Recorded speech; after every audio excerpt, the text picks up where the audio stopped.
Fala galera, tudo bem com vocês? Pessoal, aqui é o professor Murilo Bianchi e a gente vai dar continuidade aos nossos conteúdos por meio desse vídeo. Pessoal, como vocês estão vendo, esse vídeo ele apresenta o mesmo tema da última trilha do conhecimento que eu enviei para vocês, né? Essa última trilha ela era referente às bases da hereditariedade. Era referente então à introdução à genética.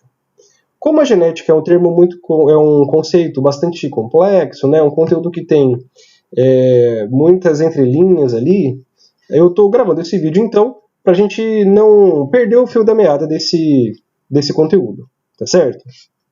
Pessoal, então a gente vai começar com o histórico, vamos falar um pouquinho de Mendel, tá bom? A gente vai passar pelos passos realizados por Mendel para então entender um pouquinho dos conceitos da teoria da genética. Tá certo? Aqui, pessoal, ó, a gente tem que lembrar que Mendel ele era um monge franciscano, tá bom? E que ele tinha muita curiosidade de entender um pouquinho, de entender mais como que as características eram passadas de uma geração a outra, né? Por que, por exemplo, você tem os olhos parecidos com os olhos da sua mãe, o cabelo parecido com o cabelo do seu pai, por exemplo? Isso sempre intrigou bastante Mendel. E aí Mendel começou a fazer alguns experimentos, e para realizar os seus experimentos sobre hereditariedade, né, como que as características são passadas, Mendel ele utilizou plantas de ervilha. Mas, professor, por que ervilha? Bom, por que plantas de ervilha, né, pessoal? Mendel queria estudar como que as características passam de uma geração para outra. Para fazer isso, Mendel tinha que reproduzir os organismos que ele estava trabalhando, né? E aí os organismos filhos teriam que crescer. As plantas de ervilha, elas apresentam um ciclo de vida muito rápido, né? Elas crescem com muita facilidade, da mesma forma que elas se reproduzem bastante também, tá bom?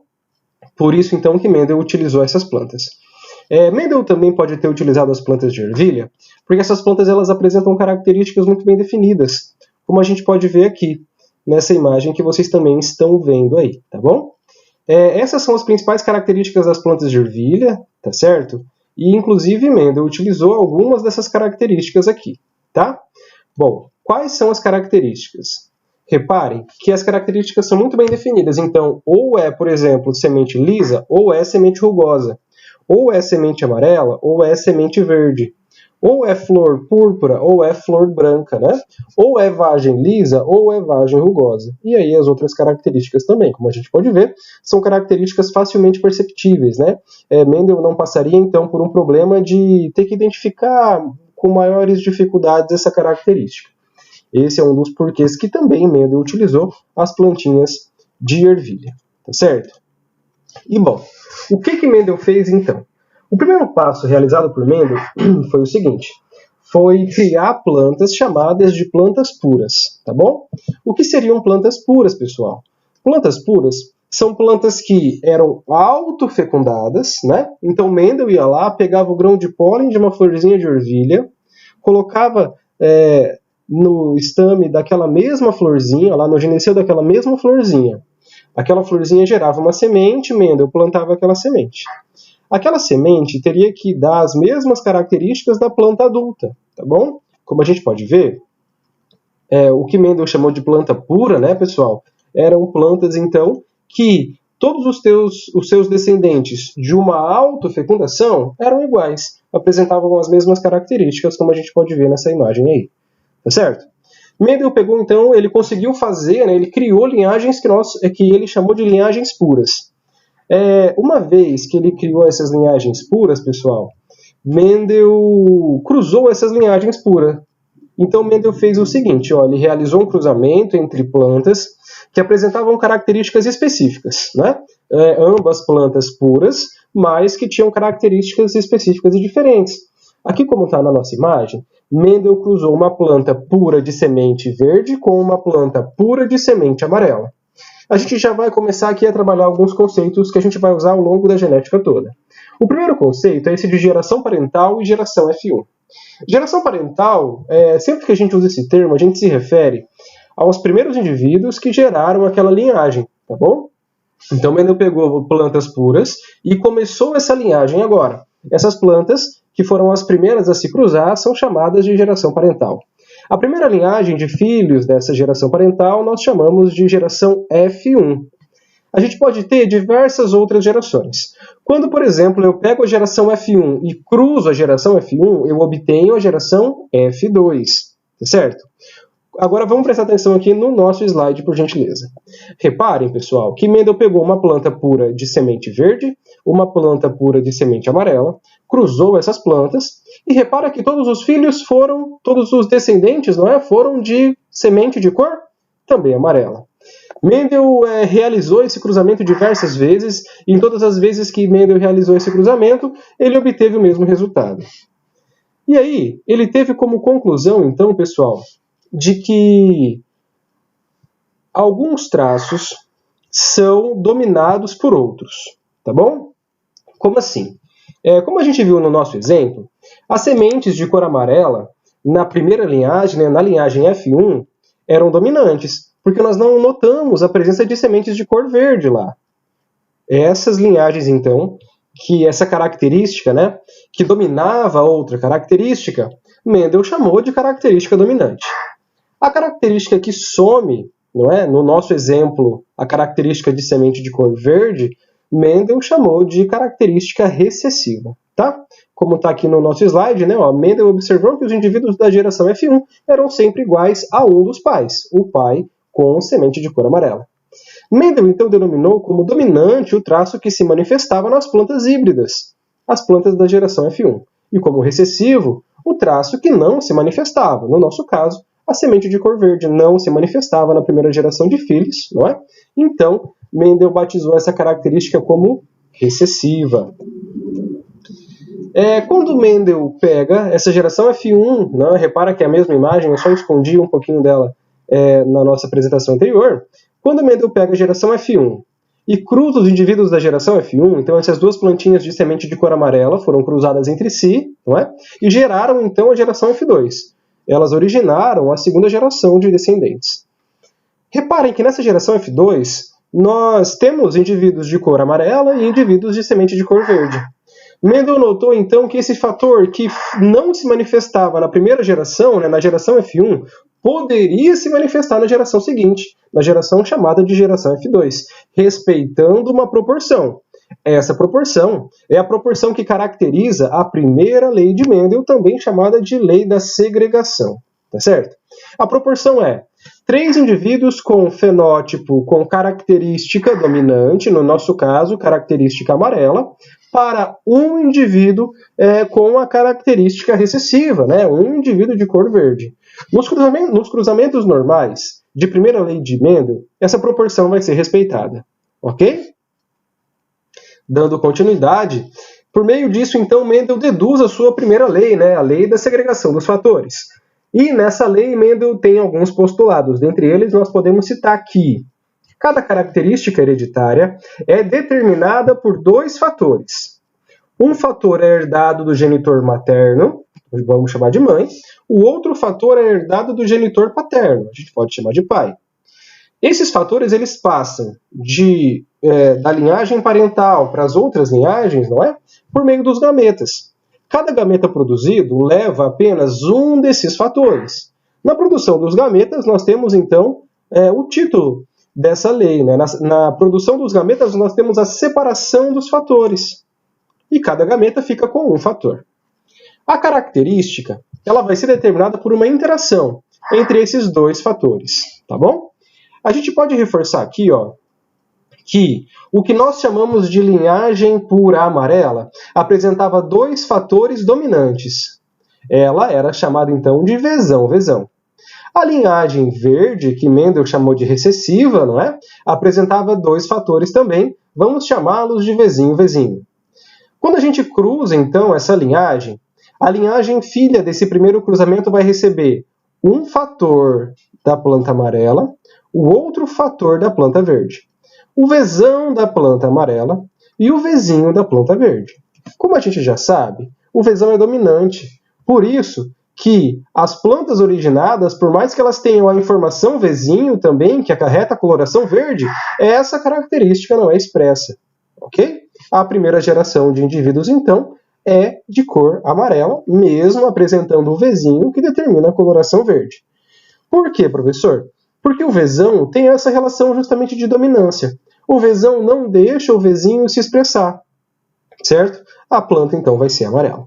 Mas reparem que quando a gente pega esses indivíduos da geração F1 e cruza eles, nós obtemos indivíduos com outra característica, não apenas indivíduos de coloração amarela, não é? Nós apresentamos indivíduos, então, que pegaram o Vzão de uma das plantas e o Vzão da outra, e ele vai ser amarelo, puro, como a linhagem parental. Temos indivíduos que pegaram o Vzão de uma planta e o Vzinho de outra. Esse indivíduo ele vai ser chamado de híbrido ou de heterozigoto, mas ele também vai ser amarelo por tudo aquilo que a gente já comentou. Outro indivíduo que tem a mesma relação, né? Pegou o Vzão de uma planta e o Vzinho da outra. E repara que nós temos um indivíduo que pegou o Vzinho de uma das plantas e o Vzinho da outra. E esse indivíduo vai apresentar a característica de coloração amarela. Lembra da proporção da primeira lei de Mendel? Olha ela aqui embaixo. Ó. 3 indivíduos de coloração amarela e 1 indivíduo de coloração verde. Como a gente estava comentando, essa proporção é respeitada nos cruzamentos normais dentro da primeira lei de Mendel. Dando continuidade, aqui nós temos alguns outros postulados de Mendel. Eu vou diminuir aqui e já eu retomo, tá bom? Ó. Os fatores, foram batizados como alelos, né? Então, o que nós vínhamos chamando de fatores, né, posteriormente foram batizados como alelo, né? O alelo Vzão, o alelo Vzinho, tá? Os alelos que apresentam dominância são representados por letras maiúsculas, como Vzão, como nós vimos no slide anterior. Os alelos recessivos são representados por letras minúsculas, como Vzinho, nós também vimos isso no slide anterior. Quando se encontra um alelo dominante e o outro recessivo, é a característica do dominante que prevalece, como a gente acabou de conversar, né? Naquelas plantas que apresentavam um alelo Vzão e um alelo Vzinho, nós tínhamos a prevalência da característica do alelo dominante, a característica do Vzão, que era a semente de cor amarela. Os indivíduos chamados de puros por Mendel são chamados hoje de homozigotos, não é? Então, o que eram indivíduos puros? Indivíduos que apresentavam uma única característica, um único tipo de alelo. Ou ele tinha alelos dominantes, ou ele tinha alelos recessivos.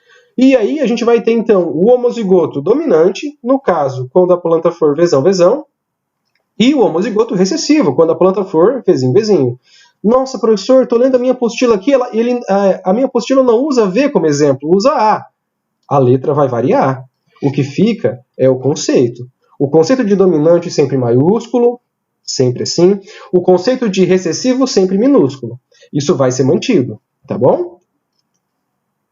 A linhagem originada pelo primeiro cruzamento entre plantas puras originou indivíduos chamados de heterozigotos, não é? Que apresentavam então seus alelos diferentes, um alelo dominante e um alelo recessivo. Todo heterozigoto vai ter essa característica, vai apresentar um alelo dominante e um alelo recessivo, tá bom? E, como a gente viu, os indivíduos, né, que são heterozigotos, até onde a gente viu agora, e vamos ficar nisso, tá bom? Eles apresentam então a cor, eles apresentam a característica do alelo dominante. Dando continuidade aqui nós entendemos um pouquinho melhor essa segregação das informações, essa segregação dos gametas, né? Aqui nós temos uma imagem que retrata a produção dos gametas. Reparem que aqui nós temos 4 cromossomos, eles são duplicados, tá certo? Então nós temos cromossomo Azão, cromossomo Azinho, cromossomo Bzão e cromossomo Bzinho. Vamos falar só dos cromossomos Bzão e Bzinho. Tá? Quando a gente vai para a formação dos nossos gametas, né, que são o espermatozoide no caso dos homens e óvulo no caso das mulheres, nós temos então que Bzão se separa de Bzinho, né? Ou os gametas apresentam a informação Bzão, ou os gametas apresentam a informação Bzinho. Como ocorre essa separação? Essa separação ocorre de maneira igualitária. Tá? Então, 50% dos gametas originados terão a informação Bzão, enquanto que 50% dos gametas originados terão a informação Bzinho. Ok? Aqui, então, nós entendemos um pouquinho melhor a formação dos gametas. Termos importantes aqui para a gente continuar a nossa genética, pessoal. Bom, genótipo. Nós entendemos como genótipo a composição genética, a composição gênica de um indivíduo. Quando a gente fala de genótipo, galera, a gente está falando da informação que está dentro da célula, que está lá no núcleo, a informação genética mesmo. Né? No nosso exemplo, Vzão, Vzão, Bzão, Bzão, Czão, Czão. Ou a gente também podia dar exemplo. Vzinho, Vzinho, Bzão, Bzinho, Czão, Czinho, tanto faz. E temos outro termo que é chamado de fenótipo. O fenótipo, ele se retrata como uma característica. Eu gosto de usar o termo visível. O fenótipo é o que você consegue ver. O genótipo é o que você não consegue ver, que está dentro da célula. Tá bom? Como a gente consegue ver aqui, o fenótipo é uma característica expressa, visível e criada pela interação entre genótipo, a informação genética do indivíduo, e o ambiente. Por exemplo, quando a gente fala que a semente daquela planta é de cor amarela, a gente está se referindo ao fenótipo. Quando a gente fala que a semente daquela planta é de cor verde, a gente está se referindo ao fenótipo. Quando a gente fala da estatura de alguém, a gente está se referindo ao fenótipo. Quando a gente fala da cor dos olhos de alguém, a gente está se referindo também ao fenótipo. Ok? E aí, ó, eu coloquei um exercício para a gente praticar um pouquinho, tá? Olha lá. Sabendo que a determinação do sexo na espécie humana ocorre pelo sistema XY, e sabendo que os indivíduos do sexo masculino apresentam um cromossomo X e um cromossomo Y, enquanto que os indivíduos do sexo feminino apresentam 2 cromossomos X, responda a pergunta que se segue. A gente quer saber a probabilidade de um casal ter um filho do sexo masculino. Bom, pensem comigo. Nós temos então 4 informações, XY e XX, certo? Vejam o seguinte, ó. O indivíduo do sexo masculino, que apresenta os cromossomos sexuais XY, ele vai apresentar 2 tipos de gametas. Ele vai formar gametas com 2 tipos de informação. E um dos gametas é a informação X, no outro dos gametas é a informação Y. Enquanto que o indivíduo do sexo feminino, que apresenta como cromossomos sexuais 2 cromossomos X, vai apresentar um único tipo de gameta formado, que é o gameta que carrega a informação X. Quando o X do gameta feminino se encontra com o X de um dos gametas masculinos, nós temos a criação de um zigoto feminino. Quando o X do gameta feminino se encontra com o Y de um dos gametas masculinos, nós temos a criação de um zigoto do sexo masculino. Como vocês podem ver pelas características aqui, nós temos 50% de chance desse casal ter um filho do sexo masculino e também 50% de chance de probabilidade desse casal apresentar um filho do sexo feminino. Pessoal, espero que vocês tenham gostado dessa nossa aula. Qualquer dúvida que vocês tenham apresentado durante a nossa videoaula, por gentileza, anotem e a gente conversa no nosso horário lá de encontro, não é? Às segundas-feiras, das 9h30 às 10h30. Não esqueçam, quero muito ver todos vocês essa segunda, tá? Eu fico por aqui. Um beijo para vocês. Tchau, tchau.